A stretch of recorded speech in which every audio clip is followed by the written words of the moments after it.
Sebagai orang yang rutin nonton film Indonesia, di mana masih didominasi oleh genre horor, maka aku seneng banget ketika ada film horor yang berani tampil beda. Monster Pabrik Rambut.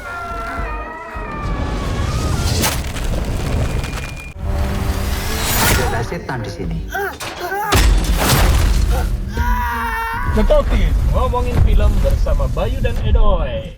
Film horor Indonesia yang settingnya di pabrik tuh udah belakangan udah ada muncul beberapa ya, ada Pabrik Gula, ada Hutang Nyawa, Perempuan Pembawa Sial, dan sekarang Pabrik Rambut. Yang bikin beda apa? Edwin. Ketika bicara Edwin, kita udah bisa expect ini pasti bukan film horor biasa, dan memang iya. Jadi bukan ada hantu-hantuan, bukan ada pesugihan, tapi ini ada monster. Monster, beneran monster. Dia tidak menggunakan CGI untuk monsternya, tapi practical effect, prostetik gitu kan. Kayaknya kita nggak pernah lihat di film horor Indonesia modern. Ceritanya ada PT Raga Abadi. Ini pabrik rambut ya, dia bikin wig. Film dibuka dengan kematian salah satu karyawan. Dia suka lembur, contoh yang baik untuk pegawai yang lain. Seorang ibu. Nah, seorang ibu ini punya anak putri, Rachel Amanda. Rachel Amanda menjadi anchor di film ini. Dia selain menjadi kakak sulung, dia tokoh yang rasional. Sementara Ida, adiknya kebalikannya. Dia tuh percaya hal-hal gaib, hal-hal mistis. Jadi perpaduan mereka berdua tuh mengingatkan seperti Mulder dan Scully di X-Files gitu ya. Bedanya mereka sama-sama cewek dan adik kakak. Anak cowok bungsu, Bona, Iqbal Ramadan. Bona, Ternyata ibu mereka meninggalkan hutang di pabrik sehingga Putri memutuskan untuk bekerja di sana, ya, untuk membayar hutang ibunya. Ida memutuskan untuk bekerja di sana juga, tapi dengan motivasi beda, yaitu bahwa dia nggak percaya ibunya bunuh diri. Dia percaya bahwa ini bukan bunuh diri, ini bisa jadi kecelakaan atau memang pembunuhan disengaja gitu. Bona, dia nggak apa-ngapain, tapi Bona punya keunikan tersendiri.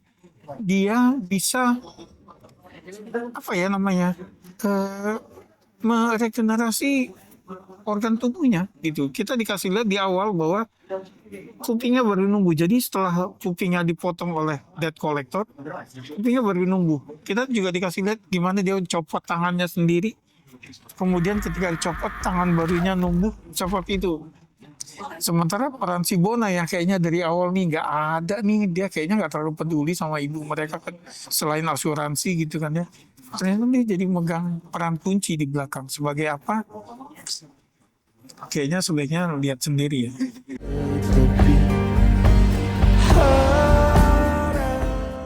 Ya, Monster Pabrik Rambut main di subgenre body horror juga gitu. Kalau kita ingat body horror itu mungkin terakhir yang paling heboh tuh The Substance gitu ya.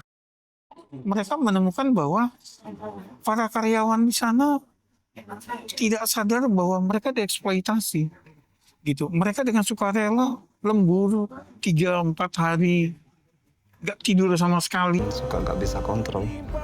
Mereka kecapean dan kurang tidur. Sehingga delusional dan beberapa berakhir di kematian gitu. Putri dan Ido merasa ada yang salah di sini gitu. Nah, pabrik ini dikelola oleh Ibu Mariati yang diperankan oleh Didi Ninitowo. Kita memang tidak ada misteri yang ditutup-tutupin di sini. Dari awal kita bisa lihat bahwa ini Bu Mariati problematik gitu kan. Mereka kecapean dan kurang tidur. Tidak ada setan di sini. Saya ketika nonton, yang saya tangkap adalah Edwin ngasih vibe film horor tahun 70-an dan 80-an. Ya, dengan prostetik, dengan practical effect, dan juga ada vibe giallo di sini. Ada gore di sini, ada body horror di sini gitu ya.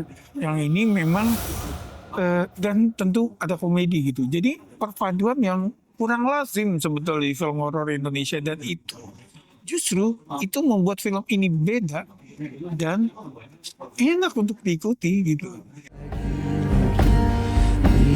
Mungkin sebagian akan bilang ini apa sih kok kayak nggak jelas gini. Memang dia mungkin keluar pakem dari cara bercerita film horor Indonesia, tapi sejujurnya itu yang kita butuhkan. Dan judul Inggrisnya Sleep No More. Gue menikmati film ini gitu ya. Walaupun gue menemukan ada beberapa perpindahan adegan transisi yang agak kurang enak, dan satu lagi filmnya itu gelap banget ya. Di pabrik tuh udah gelap, tapi di adegan outdoor kalau malam itu juga agak gelap banget. Gue nggak tahu itu apakah memang di visual filmnya seperti ini atau studio pas gue nonton gitu ya. Tapi memang gue akan kalau ada orang bilang ini filmnya gelap banget nggak kelihatan, menurut gue valid sih. Pas nonton agak kayak gitu sih memang rasanya. Oke, skor 75 buat gue. Tetap rekomendasi film ini. Ya.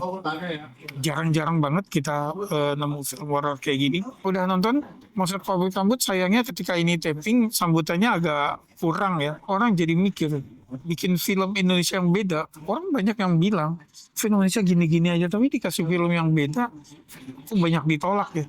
Para Perasuk, Monster Pabrik Rambut gitu. Crocodile Tears kemarin juga gitu. Please, kita minta yang beda. Begitu ada yang beda, tonton. Makasih udah mampir. Sampai ketemu di film berikutnya. Salam.